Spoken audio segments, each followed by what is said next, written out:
plat tradicional que tothom fa a la seva manera. Nosaltres el farem d'una perquè tingueu una bona digestió. Avui fem faves a la catalana.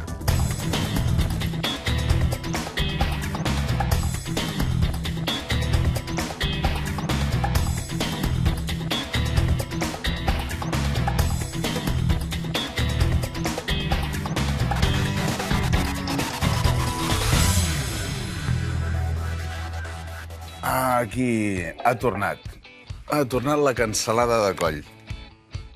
Això sí que... Bé, de fet, és que és un dels meus ingredients preferits. Jo penso que arregla qualsevol plat.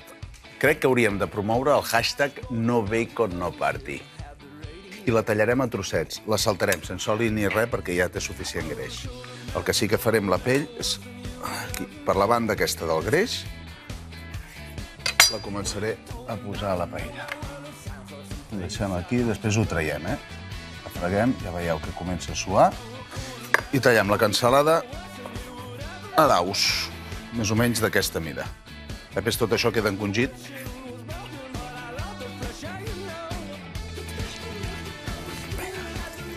Ho deixem aquí, que es vagi enrossint. Veieu que ja comença a deixar anar tot el seu greix. Vinga, i agafem la ceba, aquesta i aquesta.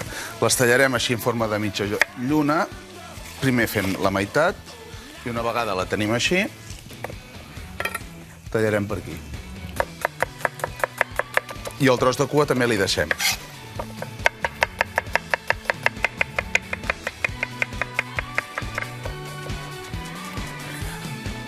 Una vegada la pell aquesta ja tenim que ens ha anat deixant tot el seu ros aquí, ja la puc treure. I això ja comença a fer molt bon olor.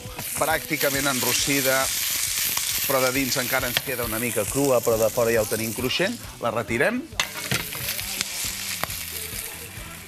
Així. I amb aquest mateix greix sobrant hi tirem tota la ceba. I just quan es comenci a posar transparent hi afegim els alls tendres. Vinga. Posem a diferents temps perquè l'all es fa abans, també perquè és més petit, i si no ens podria quedar amargant. Tallem tot això a rodelles.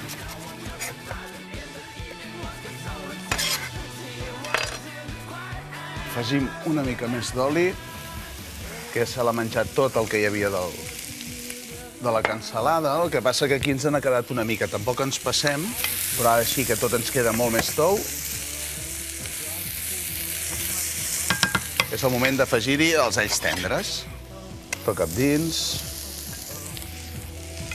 I ho remenem. I que continuï fent-se. I tinc aquest fil i anem a fer un boquet amb una fulla de llorer, aquesta d'aquí, que és ben maca. Agafarem el marduix i la menta, que mireu quina menta tinc. Menta xocolatera i menta normal. A part d'aromatitzar, i tradicionalment se n'hi posa de menta, potser no tanta, però se n'hi posa, té un motiu. Ara en els restaurants tots són molt modernets i bullim els llegums amb alga kombu per millorar la digestió.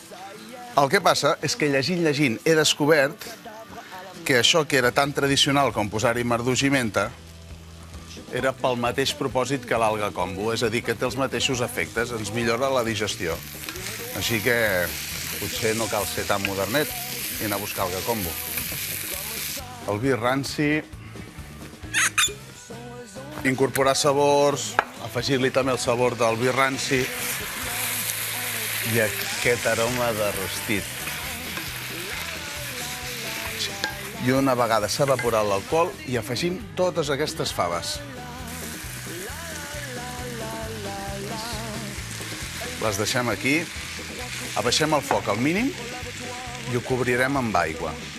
Així. Oh, sí, falta una mica de sal. Pols de sal. Important. I ho cobrim amb aigua, amb el foc al mínim ho taparé i ho deixarem que es coguin més o menys uns 20 minuts. Ah, sí, una cosa. L'anís. Posarem l'anís estrellat. Ens aromatitza també. No n'hi poseu massa, si no és molt intens. Bé, si us agrada, sí. Ho tapem i que vagi fent aquí. Mentrestant anem a tallar embotits. Aquí tinc una botifarra negra, un bull de llengua, que la llengua va picada. És molt difícil ara trobar, si no és una cosa molt artesanal, un bull amb la llengua dins. Posem aquí i ho tallarem a trossets. I vull posar una botifarra negra, que és clar, si sou de Terrassa o heu d'anar a Terrassa, podeu fer servir la botifarra tarragada. Sempre és una bona excusa per anar a Terrassa, haver de comprar botifarra tarragada. Parlant de hashtags, abans dèiem no bacon, no party. Jo és que estic promocionant el Mar Ribas, o sigui, el hashtag Mar Ribas pregoner de Terrassa de la Festa Major. Que, noi, si no me'l doneu o feu un cac gros, encara que sigui, botifarra tarragada amunt, botifarra tarragada avall, veniu a Terrassa. Anem tallant aquesta mida. Si és molt, molt petit, se'ns desfaria i quedaria tot massa desfet. Tot i això, només li donarem 5 minuts de cocció. Agafem el xoriço i fem el mateix. Traiem la tripa, vinga, pell fora, i el tallarem just pel mig, i després ho farem com si fossin mitges llunes, també.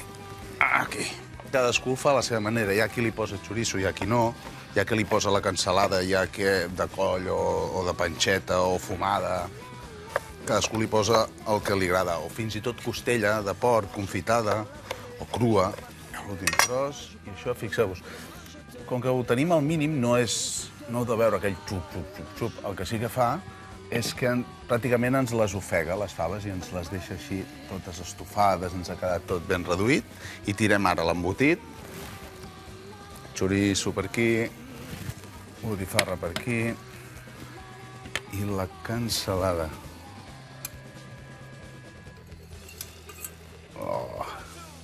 Anem a fer una picada, deixem això aquí, tapat.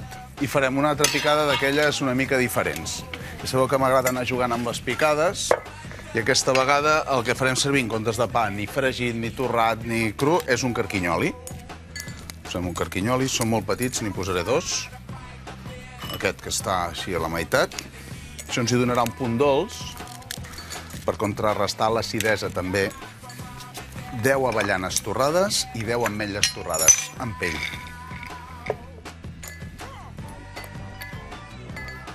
I 10.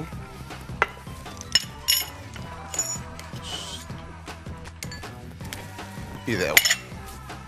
I aixafem. No cal que quedi molt esmicolat, s'acaba de desfer dins. Mireu això. Ja va agafant temperatura. Quina olor. Ja va agafant temperatura. Ho tirem per sobre. Remenem perquè es pugui incorporar tot, ho tapem perquè també s'acabi d'humitejar i ho traiem del foc i ho deixem reposar uns 10 minuts. Mentrestant jo recullo tot això. Vinga, obrim això, que ja ha reposat. Cullerot, mireu això. Quin aspecte. Aquí hi ha tot el boquet i tot això encara, però una mica és igual, mira. La ceba ens ha quedat ben estofada, la fava igual. Si la fava és molt grossa o és seca, necessita més temps de cocció. Ben bé 40 minuts, però així queda fabulosa.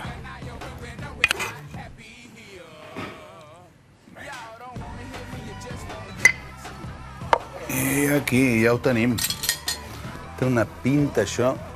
Ara que jo no deixaré de ser mai un modernet, i ara estava pensant que un altre dia les farem una mica d'alga combo. A veure què passa. Vaig a tastar-ho.